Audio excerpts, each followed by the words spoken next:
डिहाइड्रेशंस of alcohol. ठीक है, क्या लगता है क्या अल्कोहल का डिहाइड्रेशन मतलब क्या?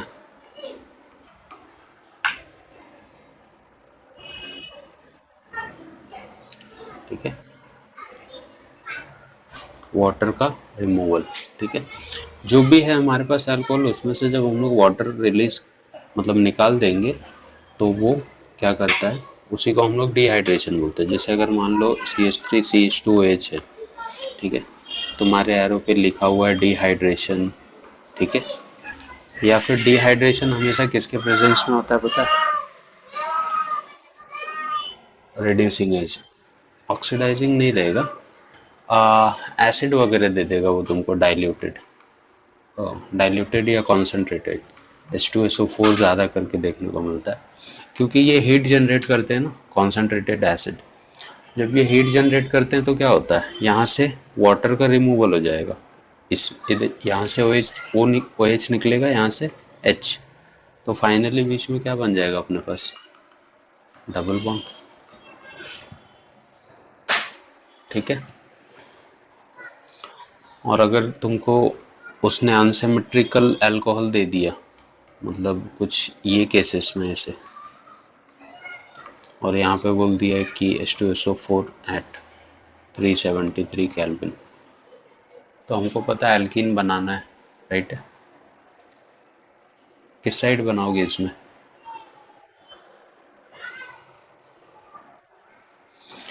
इधर तो दिक्कत ही नहीं कहीं पे भी, यहाँ पे भी तुम डबल बॉन्ड डाल सकते हो। यहाँ पे दिक्कत कब होगी मुझे, जब वो एक कार्बन यहाँ पे बढ़ा देगा। ठीक है, अब कहाँ पे बनेगा, यहाँ इस पे ही बनेगा। ठीक है, मतलब पॉसिबिलिटी तो मेरे पास दोनों है ना, यहाँ पे भी मैं ड्रॉ कर सकता हूँ और यहाँ पे भी। बुक अपना, पेन अपने, सब कुछ अपना, तो हम लोग बना सकते हैं, बट वही कॉन्सेप्ट आ जाएगा फिर तुम्हारा मेजर माइनर वाला। ठीक है, किसके अकॉर्डिंग चलते हैं अपन डिहाइड्रेशन में फिर, जब ऐसे केसेस आते हैं तो कौन सा रूल है वो? नहीं रे भाई, मार्कोनी कॉल्स में तो हम लोग हैलाइड ऐड करते हैं ना, सेटजेफ। ठीक है, सेटजेफ, हाँ, राइट, वाह वाह। सेटजेफ के रूल के अकॉर्डिंग हम लोग चलते हैं फिर, देखा हुआ है ना ये तो।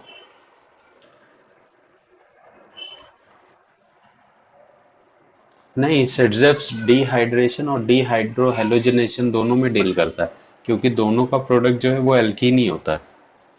तुम कहीं पे डिहाइड्रो हेलोजनेशन मतलब क्या हुआ, हाइड्रोजन और हैलाइड निकाल रहा हूं मैं, और डिहाइड्रेशन मतलब वाटर निकाल रहा हूँ।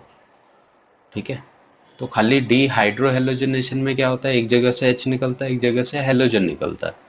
और वाटर के केस में क्या है, एक जगह से OH निकलता है, एक जगह से H निकलता है। तो घूम फिर के बात वही हो जाती है, बनना तो एल्कीन ही है। और सेटजेफ का जो रूल है वो एल्कीन के लिए है।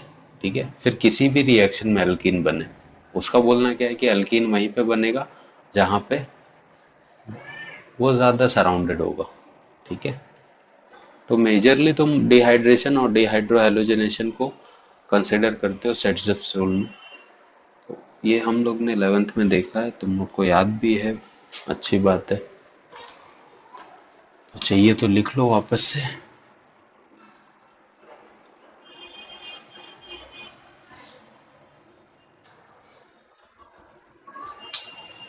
किसके? यहाँ पे 95% दिया, मतलब कॉन्सेंट्रेटेड H2SO4 है तुम्हारे पास। सेटजेफ रूल भी है, चाहिए तो लिख लो, तुमको यूज आ जाएगा। ठीक है, कुछ इन्फॉर्मेशन भी है देखो। टर्शरी अल्कोहल जो होते हैं ना वो जल्दी डिहाइड्रेट हो जाते हैं, क्योंकि वो, ये उसमें था ना, HDA में था अपने को, ये नहीं लिखा होगा तुम लोग ने, ऐसे ही लिखा होगा, बट यहाँ पे ये सब इन्फॉर्मेशन है, ये लिखी। HDA में था ना ये अपने पास पहले, हेलोजन डेरिवेटिव्स में सेटजेफ रूल वहां पे भी आया था। क्या होता है ऑक्सीडेशन?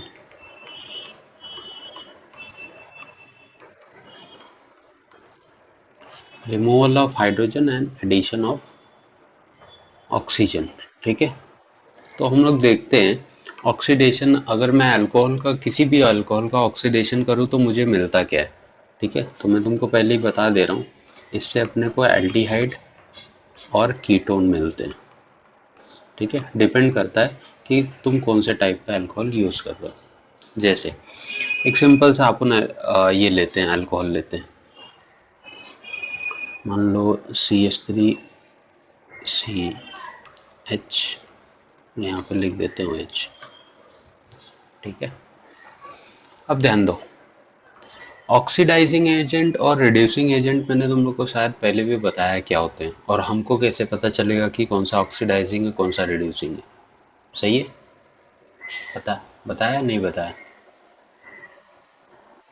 ठीक है, जैसे मेरे पास रिएजेंट है, देखो अगर मैं तुमको बोलूँ कि मेरे पास KMnO4 है, K2Cr2O7 है, CrO3 है, या फिर वो नेसेंट ऑक्सीजन मुझे दे देता है किसी मेटल के प्रेजेंस में, तो मैंने तुमको बोला है कि जब भी ऑक्सीजन एक्सिस में दिखेगा, इसका मतलब कि ये सारे रिएजेंट क्या है, ऑक्सीडाइजिंग। ठीक है, और इन्हीं के जगह पे अगर मैं तुमको दे देता कि H2 in presence of nickel, या LiAlH4, या NaBH4, तो ये सब क्या है, रिड्यूसिंग है, क्योंकि हाइड्रोजन एक्सेस में है। तो ये जो रिएजेंट है ये क्या कर सकते हैं, ये सोल्यूशन में हाइड्रोजन प्रोवाइड करेंगे या ऑक्सीजन प्रोवाइड करेंगे। अब देखो होता क्या है कि जैसे ही ये रिएजेंट तुम अल्कोहल के साथ डालते हो, तो ये क्या अंदर ट्रांसफर करेगा, ऑक्सीजन, और ऑक्सीजन क्या करेगा, छोटे जो एटम्स हैं उनको अपनी तरफ अट्रैक्ट करेगा। तो छोटे एटम कौन है, एक हाइड्रोजन यहाँ से, एक हाइड्रोजन यहाँ से, जैसे ही इसके पास जाएंगे ये वाटर बना देगा।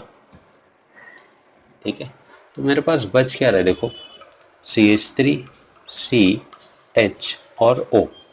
अब तुमको इस स्ट्रक्चर को बैलेंस करना है, तो कैसे करोगे,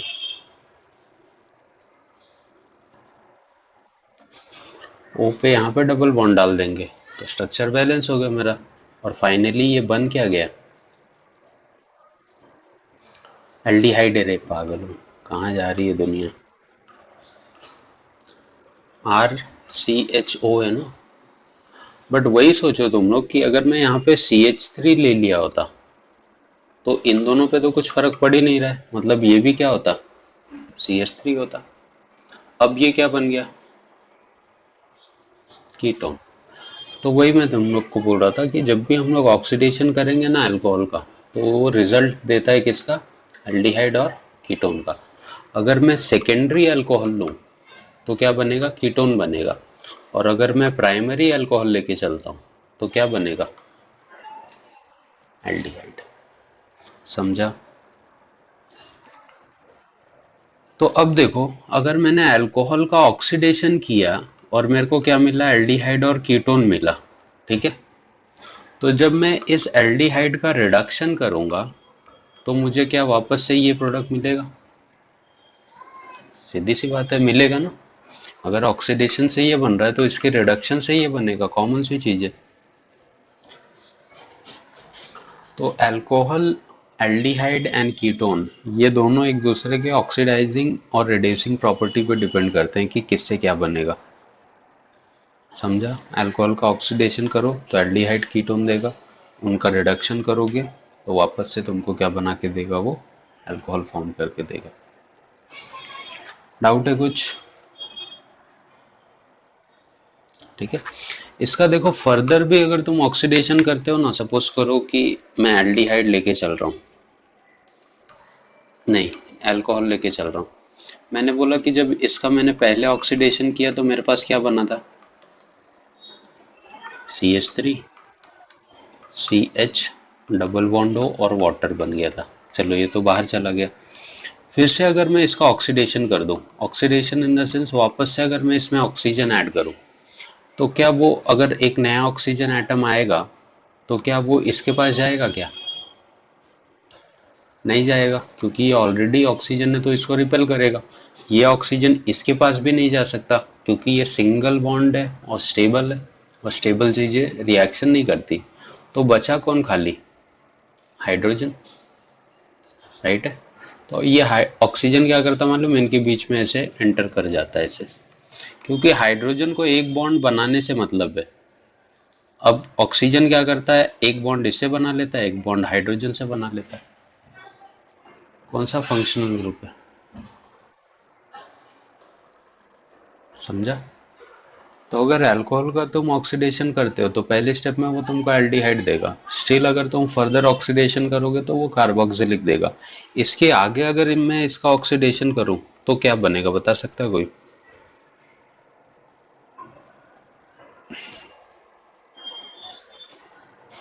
नहीं, इसके आगे कोई रिएक्शन ही नहीं होगा।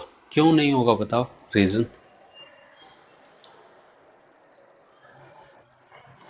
कुछ है ही नहीं, कुछ है नहीं, उसकी बात ही नहीं है ना। कार्बोक्सिलिक सबसे बड़ा फंक्शनल ग्रुप होता है, तो इससे तुम और बड़ा क्या बनाओगे? ये तो एंड पॉइंट है ना, सबसे बड़ा फंक्शनल ग्रुप है। तो इससे ज्यादा तुम क्या बनाओगे, खत्म हो गया, रिएक्शन यहाँ पे रुक जाती है। अब इसके बाद तुम एक गोनी भी उसमें भर के ऑक्सीडाइजिंग एजेंट डालोगे तो कोई फर्क नहीं पड़ने वाला, इसके आगे रिएक्शन नहीं चलेगी। तुम लोग को चाहिए तो वैसे कर लेना। ऑक्सीडेशन ऑफ अल्कोहल है ना, तो देखो अल्कोहल मैंने इस साइड बना दिया है, अल्कोहल का ऑक्सीडेशन करोगे तो एल्डिहाइड, एल्डिहाइड का रिडक्शन करोगे तो ये, सेकेंडरी अल्कोहल का ऑक्सीडेशन करूंगा तो कीटोन, कीटोन का रिडक्शन करोगे तो अल्कोहल। यहाँ पे क्या लिखा है, oxidation of primary and secondary alcohol forms al one anoic acid. तीनों भी फंक्शनल ग्रुप मैंने तुमको बना के बताया कैसे कैसे बनेंगे।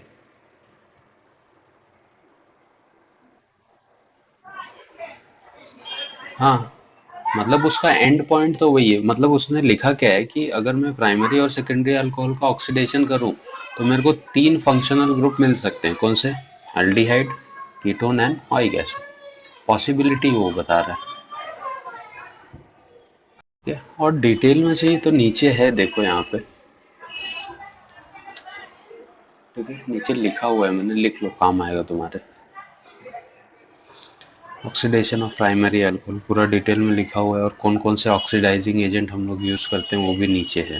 ठीक है, तो ये नहीं आएगा तुमको एग्जाम में, ये खाली तुम्हारा नॉलेज थोड़ा बढ़ा रहे इसकी वजह से मैंने लिखा हुआ। चीज समझाई है तुमको, अगर समझ में आएगी तो अच्छी बात है कि ये चीजें ऑक्सीडाइजिंग एजेंट के जैसे काम करती क्यों है। यहाँ पे देखो रिएक्शन लिखा है, K2Cr2O7 H2SO4 से ये रिएक्शन जब करता है तो फाइनली सब चीज़ों से कंबाइन करते करते लास्ट में एक ऑक्सीजन प्रोड्यूस करता है, और यही ऑक्सीजन तुम्हारे अल्कोहल के पास आके उसको एल्डिहाइड में कन्वर्ट कर देता है। ठीक है, तो ये अपने काम की चीज़ नहीं है, चाहिए तो तुम लोग लिख लो तो थोड़ा आइडिया रहेगा। दूसरा मैंने तुमको क्या बोला कि जब भी अल्कोहल ऑक्सीडाइजिंग एजेंट के प्रेजेंस में तुम डालते हो तो ये पहले एल्डिहाइड बनाता है फिर कार्बोक्सिलिक बनाता है। ठीक है, तो ये रिएक्शन इतनी फास्ट होती है ना कि एल्डिहाइड पे रुकता नहीं है। रुकता इसलिए नहीं है क्योंकि ये जो होता है ना K2Cr2O7 या CrO3 या फिर जो दूसरा ऑक्सीडाइजिंग एजेंट मैंने बताया, ये काफ़ी स्ट्रॉन्ग ऑक्सीडाइजिंग एजेंट है। तो ये ऐसा नहीं कि यहाँ पे आके रुकेगा फिर ये बनेगा, ये डायरेक्ट इससे होते हुए यहाँ पे लाके रिएक्शन को रोक देता है। तो अगर मान लो कि तुमको यहाँ से खाली यहाँ तक जाना है तो तुमको माइल्ड ऑक्सीडाइजिंग एजेंट यूज़ करने पड़ेंगे जो बहुत स्लो रिएक्शन करते हैं। तो यहाँ पे देखो एक दो मैंने माइल्ड ऑक्सीडाइजिंग एजेंट के नाम लिखे हैं। ठीक है, PCC and PDC, pyridinium chlorochromate and pyridinium dichromate. ये ऐसे रिएजेंट है जो अल्कोहल को एल्डिहाइड तक ही ऑक्सीडाइज करते हैं, उसके आगे फर्दर नहीं करते। ठीक है, किसमें? ये तो उनका नाम, मेरे नाम का शॉर्ट फॉर्म में, जब इसका स्ट्रक्चर बनाओगे तो उसमें क्लोरोडाइक्रोमेट आएगा ना, तो वहाँ पे रहते हैं ऑक्सीजन। ठीक है, यहाँ पे लिखा भी है देखो, PCC is prepared by mixing chromium trioxide with pyridine. Pyridine का लास्ट टाइम कोई तो स्ट्रक्चर पूछ रहा था, याद है? तो देखो ट्राईऑक्साइड और पायरिडीन को जब हम लोग कंबाइन करते हैं एंड HCl तो जाके ये PCC बनता है। इससे कोई लेना देना नहीं है तुम्हारा, खाली ध्यान में रखो कि अल्कोहल को अगर एल्डिहाइड तक रोकना है तो ये दोनों रिएजेंट यूज़ किए जाते हैं, which is mild oxidising agent. ठीक है, स्ट्रॉन्ग यूज करोगे तो वो तुमको कार्बोक्सिलिक तक लेके जाएगा। ठीक है, मैंने तुम लोगों को क्या बोला कि अगर अपने पास कोई ऐसे एल्डिहाइड है, ठीक है, इसका अगर मैं ऑक्सीडेशन करता हूँ, नहीं यार क्या था अपने पास, अल्कोहल था ना, ठीक है, प्राइमरी अल्कोहल था, इसका ऑक्सीडेशन जब मैं कर रहा था तो मुझे क्या मिल रहा था, CH double bond O plus water. जब मेरे पास सेकेंडरी अल्कोहल था, तो जब मैंने इसका ऑक्सीडेशन किया तो यहाँ से वाटर बाहर गया और ये क्या बन गया, कीटोन बन गया। बट अगर मैं तुमको केस दूं कि मुझे, मेरे पास टर्शरी अल्कोहल है और मेरे को इसका ऑक्सीडेशन करना है, तो इससे तुम लोग क्या बनाओगे?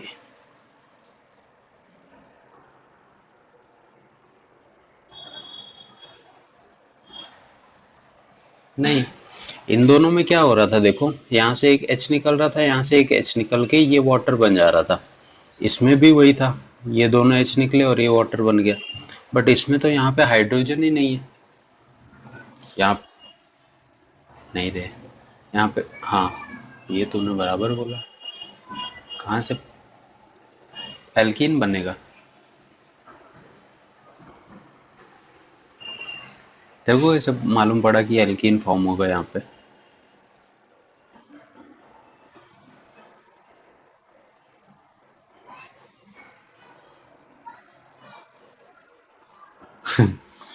ठीक है, डबल बॉन्ड बनता है। टर्शरी का केस समझो हाँ थोड़ा सा।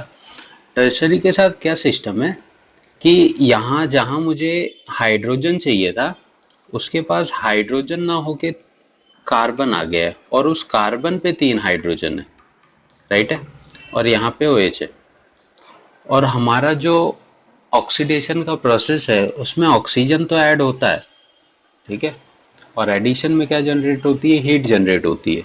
तो ये रिएक्शन अपने आप थोड़ा सा क्या हो जाता है मालूम है, एक्सोथर्मिक हो जाता है। एक्सोथर्मिक होने की वजह से अब ये ऑक्सीजन ना तो यहाँ पे ऐड हो पा रहा है ना तो यहाँ पे ऐड हो पा रहा है। तो जब इसको हल्की सी हीट तुम बाहर से दोगे या रिएक्शन खुद जनरेट करेगा ना, तो ये किस में कन्वर्ट हो जाता है जानते हो, डिहाइड्रेशन में। ये ऑक्सीजन अंदर नहीं आ पाता है और हीट मिलने की वजह से क्या होता है, या तो यहाँ से वाटर गायब हो जाएगा या तो यहाँ से वाटर गायब हो जाएगा। और अगर ऊपर से एच गया या नीचे से एच गया तो क्या बन जाएगा, CH2 प्लस वाटर।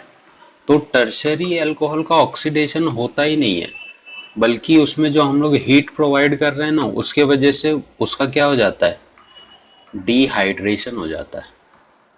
तो तुम प्राइमरी और सेकेंडरी का ऑक्सीडेशन कर सकते हो बट टर्शरी का नहीं कर सकते, क्योंकि टर्शरी का क्या होगा, डिहाइड्रेशन हो जाएगा और उससे तुमको क्या प्रोडक्ट मिल जाएगा, एल्कीन। और पहले में क्या बना रहा था, या तो एल्डिहाइड बना रहा था या तो कीटोन बना रहा था। ये बहुत इंपॉर्टेंट चीज़ है। प्राइमरी सेकेंडरी का ऑक्सीडेशन पॉसिबल है बट टर्शरी का नहीं है। क्यों नहीं है, उसमें जो हीट जनरेट होती है उस हीट के वजह से उसका डिहाइड्रेशन हो जाता है, जो हम लोग ने एक्सपेक्ट ही नहीं किया था। ठीक है, तो वो एल्कीन फॉर्म कर देगा फाइनली। क्या नाम लिखोगे इस प्रोडक्ट का?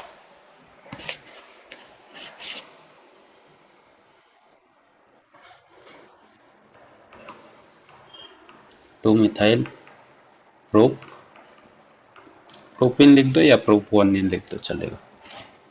समझा मैं क्या बोल रहा हूँ?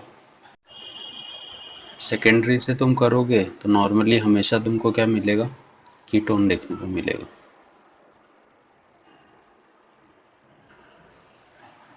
नीचे टर्शरी वाला भी केस है, तो पहले ये सेकेंडरी लिख लो फिर देखते हैं। अल्कोहल का ऑक्सीडेशन किया, राइट है, तो क्या बना, एल्डिहाइड बना। एल्डिहाइड का ऑक्सीडेशन किया तो क्या बन गया अपने पास, कार्बोक्सिल। ठीक है, बट जब तुम सेकेंडरी का ऑक्सीडेशन करोगे ना तो इससे क्या बन रहा है, कीटोन। और कीटोन का फर्दर ऑक्सीडेशन नहीं होता है। ठीक है, अगर कीटोन बन रहा है तुम्हारे रिएक्शन में तो वो कीटोन पे ही रुक जाएगा, तुम कितना भी स्ट्रॉन्ग ऑक्सीडाइजिंग एजेंट यूज करो। बट अगर एल्डिहाइड बना है और तुमने ऑक्सीडाइजिंग एजेंट यूज किया तो वो कार्बोक्सिलिक में कन्वर्ट हो जाएगा। क्योंकि देखो एल्डिहाइड में क्या होता है, यहाँ पे H रहता है, राइट है, तो जो नया ऑक्सीजन आता है वो इनके बीच में घुस जाता है और इसको एच कर देता है और फाइनली कार्बोक्सिलिक। यहाँ पे भी देखो कीटोन के केस में यहाँ पे भी आर ग्रुप आ गया और यहाँ पे भी आर ग्रुप आ गया, तो जो नया ऑक्सीजन आएगा फर्दर वो कहाँ पे ऐड होगा, ना तो इसके पास जा सकता है, ना तो इसके, और ना तो इसके पास, तो इसके आगे रिएक्शन जाती नहीं, कीटोन पे ही रुक जाती है। टर्शरी, टर्शरी वाला दिख रहा है, क्या बोला था मैंने, एल्कीन बन जाएगा, नहीं लिखा अभी।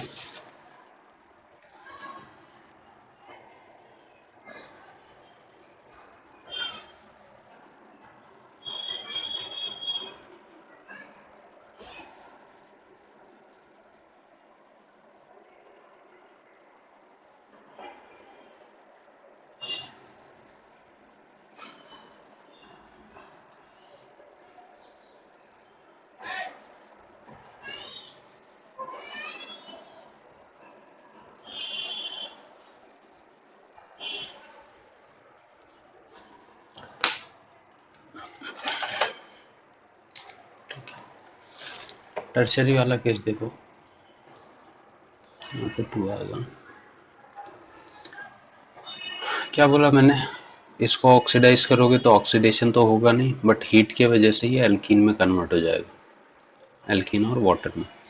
इसका ऑक्सीडेशन तुम कर सकते हो, ये एल्कीन का ऑक्सीडेशन हम लोग ने देखा है 11th में कि जब एल्कीन का ऑक्सीडेशन करते हैं तो वो कीटोन कार्बन डाइऑक्साइड और वाटर में कन्वर्ट हो जाते हैं।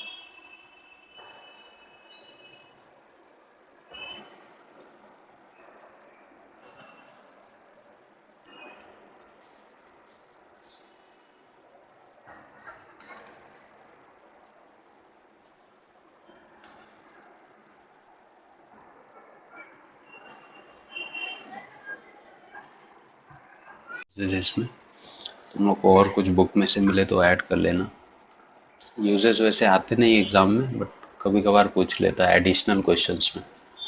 एडिशनल क्वेश्चंस मतलब जैसे 2-3 मार्क का क्वेश्चन है तो उसी में ऐड करके देगा, explain this and also give the uses of alcohol, ऐसे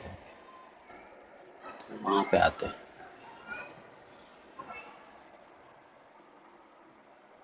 बोल रहे देखो phenols, the hydroxyl aromatic compound. Phenol तुम किसको बोलते हो, जब अल्कोहल किस में ऐड होता है, एरोमेटिक कंपाउंड में, दैट इज बेंजीन में, ठीक है। तो नॉर्मल अल्कोहल को हम लोग फेनॉल नहीं बोल सकते, हम लोग उन्हीं को फेनॉल बोल सकते हैं जहाँ पे हमको बेंजीन और अल्कोहल देखने को मिलेगा, इन विच वन और मोर OH group is attached to the aromatic ring. Some phenols are antioxidant and used in food. Antioxidants पता है, फूड में यूज करते हैं उसको ऑक्सीडेशन से बचा के रखने के लिए, क्योंकि फूड को अगर ऑक्सीजन मिल गया तो वो खराब हो जाएगा, ऑयल को ऑक्सीजन मिल गया तो वो रैंसिड हो जाता है, तो सुना होगा वर्ड तुमने, ठीक है। तो उनको बचा के रखने के लिए हम लोग उसमें एंटीऑक्सीडेंट यूज करते हैं, जो हमारी बॉडी के लिए भी अच्छा होता है काफी, ठीक है। It act as antiseptic and many types of phenol occurs in nature. Antiseptic तो पता ही है, तुम लोग जितने भी डेटॉल, डेटॉल के नाम में ही देखो लास्ट में ऑल आ रहा है, ठीक है। डेटॉल हो गया, जो बाकी के साबुन वगैरह होते हैं या एंटीसेप्टिक्स होते हैं, हैंड वॉश होते हैं, अभी रिसेंटली एकदम न्यूज़ में था सैनिटाइज़र, तुम्हारा सैनिटाइज़र बहुत हवा में था ना आजकल, जब से कोरोना आया था, कि इसमें 98% अल्कोहल है, इसमें 99% अल्कोहल है, ठीक है। तो ये एज ए एंटीसेप्टिक यूज़ करते हैं, ये इसको साइंस भी बोलता है, लेकिन कुछ लोग इसका गलत फ़ायदा उठाते हैं। तुम लोग ने सुना होगा न्यूज़ में कि कुछ लोग ग्लास में डाल के सैनिटाइज़र और वाटर डाइल्यूट करके पी ले रहे थे, क्योंकि दारू की दुकानें बंद थी इसकी वजह से, ठीक है। तो नॉर्मल जो कॉमन आदमी है वो साइंटिस्ट लोगों से आगे निकल चुका है ऑलरेडी, दुनिया को तबाही की तरफ लेके जाने के लिए। तुम लोग ने नोटिस किया होगा मोनोहाइड्रिक, डाइहाइड्रिक, ट्राइहाइड्रिक, फिर मोनोहाइड्रिक में 2 पार्ट थे, एलाइलिक, विनाइलिक, फिर एलाइलिक में भी एलाइलिक, बेंजाइलिक, ठीक है। तो वैसे ही हम लोग फेनॉल को भी डिस्ट्रीब्यूट करते हैं, क्लासिफाई करते हैं, ठीक है। बट यहाँ पे केस क्या है, अल्कोहल यहाँ पे भी है, हाइड्रोक्सी ग्रुप यहाँ पे भी है, बट यहाँ पे जब भी मैं फेनॉल बोलता हूँ इसका मतलब हम लोग किसकी बात कर रहे हैं, एरोमेटिक हाइड्रोक्सी कंपाउंड्स की, ठीक है। मतलब जिस आर ग्रुप में वो अटैच होगा वो आर ग्रुप तुम्हारा एल्केन नहीं होगा, वो क्या होगा, एरोमेटिक कंपाउंड होगा, ठीक है, या एरीन्स होगा या एराइल होगा। तो फेनॉल में OH ग्रुप तो फिक्स है, बट यहाँ पे ये जो R ग्रुप होगा ये हम लोग हमेशा क्या होगा हमारे पास, एरोमेटिक कंपाउंड होगा, ठीक है। एरोमेटिक बोलो, एरीन्स बोलो, या फिर एराइल ग्रुप बोलो, ठीक है। पहले क्या हो रहा था, पहले हम लोग नॉर्मल अल्कोहल पढ़ रहे थे, तो वहाँ पे जो R ग्रुप था वहाँ पे अभी तक देखा तुम लोग ने सारे अल्काइल थे, हम लोग बहुत ज़्यादा कर रहे थे तो मिथाइल जोड़ दे रहे थे या इथाइल ऐड कर दे रहे थे, प्रोपाइल ऐड कर दे रहे थे, तो वहाँ पे नॉर्मल आर ग्रुप थे। यहाँ पे कैसे होंगे तुम्हारे पास, एरोमेटिक कंपाउंड्स होंगे, ठीक है। अब जैसे तुमने अल्कोहल को डिवाइड किया था सेम उसी फॉर्म में फेनॉल भी हम लोग क्लासिफाई करते हैं, ठीक है। मोनोहाइड्रिक, डायहाइड्रिक, ठीक है, ट्राईहाइड्रिक, और इसमें भी पॉलीहाइड्रिक है, बट पॉलीहाइड्रिक का कोई केस आप नहीं देखेंगे क्योंकि अपने पोर्शन में ही नहीं है ये, ठीक है। पॉलीहाइड्रिक मतलब बेंजीन की रिंग में या किसी भी एरोमेटिक कंपाउंड के ऊपर 4 से ज़्यादा अल्कोहल हो, तो ऐसा कोई कंपाउंड अपने को सिखाया भी नहीं जाता, अपने पोर्शन में है भी नहीं, ठीक है। तो मैक्सिमम हम लोग 3 तक जाएंगे।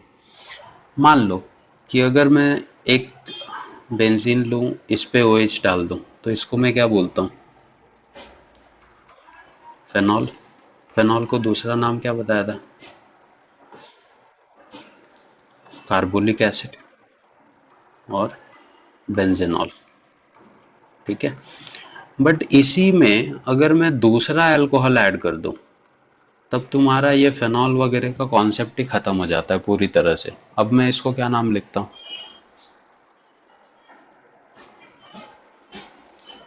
क्या लिखोगे, बेंजीन 1,2 डायोल। अगर मान लो 3 डाल दो, ठीक है, तो क्या लिखोगे,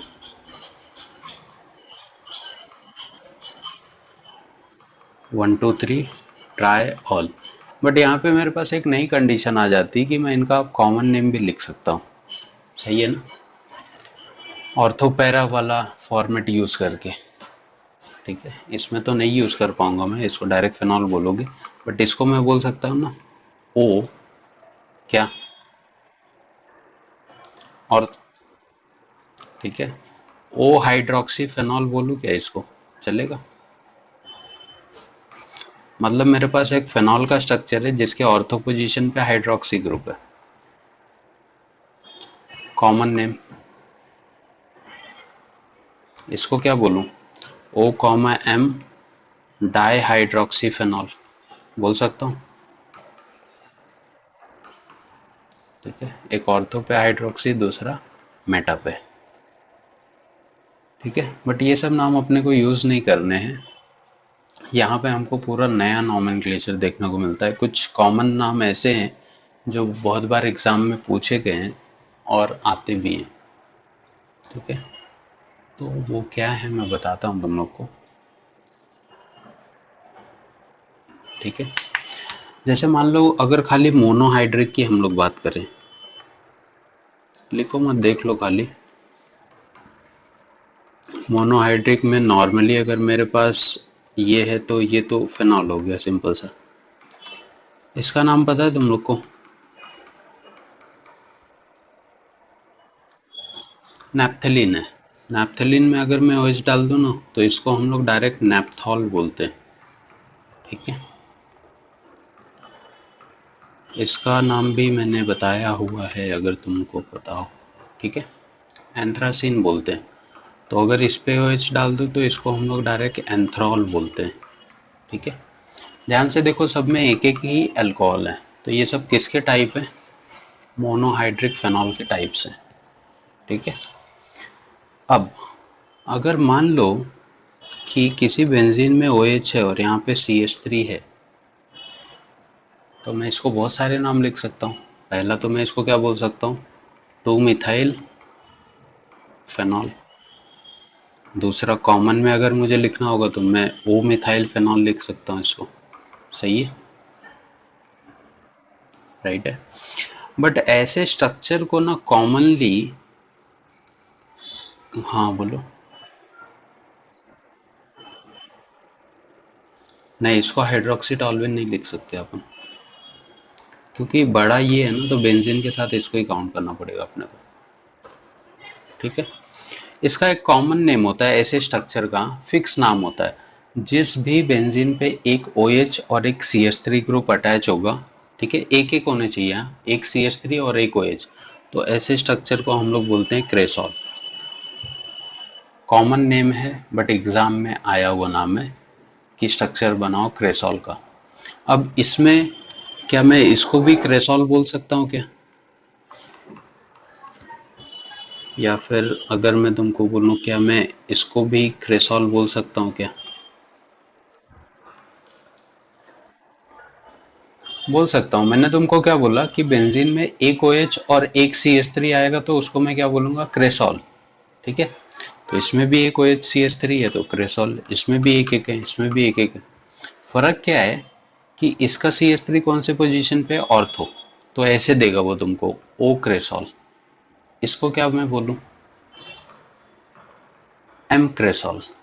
मेटा पे है ना इसका, और ये क्या है, ऑर्थो मेटा पैरा, पी क्रेसॉल। समझा?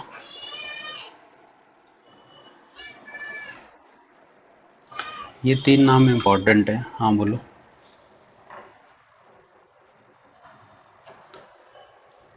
नहीं नहीं, खाली बेंजीन के। टॉल्विन मैं कब बोलता हूँ, इथाइल के साथ बेंजीन रहेगा तो मैं टॉल्विन बोल सकता हूँ क्या?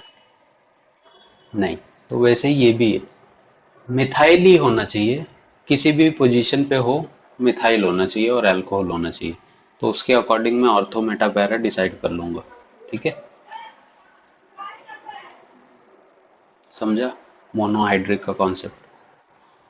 नोट्स में लिखा दूंगा, उसका टेंशन मत लो, तुम लोग पहले समझ लो उनको। अब जैसे डाईहाइड्रिक है, डाईहाइड्रिक में मेरे को पता है कि एक बेंजीन की रिंग होगी और उसमें 2 अल्कोहल होंगे। बट ये दोनों अल्कोहल कहाँ पे हो सकते हैं, मेटा पे भी एक हो सकता था और पैरा पे भी एक हो सकता था। सही है, क्या बोलूँ इसको, बेंजीन 1,2 डायोल, इसको क्या बोलूँ, बेंजीन 1,3 डायोल और 1,4 डायोल। ठीक है, ऐसे स्ट्रक्चर को IUPAC लिख रहे हो बेटर है, कोई दिक्कत नहीं है, बट इसको बोलते हैं कैटेकॉल। ठीक है, इसको बोलते हैं रिसोर्सिनॉल। कहाँ देखा रे तूने? इसको बोलते हैं हम लोग हाइड्रोक्विनोन, या क्विनॉल भी बोलते हैं इसको। तो ये ऐसे कुछ स्ट्रक्चर हैं जो इम्पोर्टेंट है, बुक में दिए हैं क्या?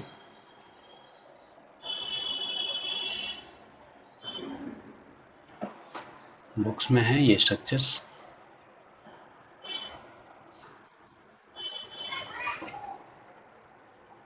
बेंजीन 135,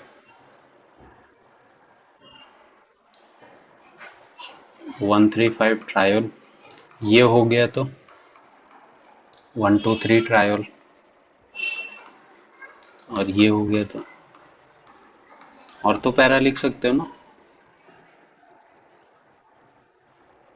ठीक है, अब इनके नाम देखो, फ्लोरोग्ल्यूसिनॉल,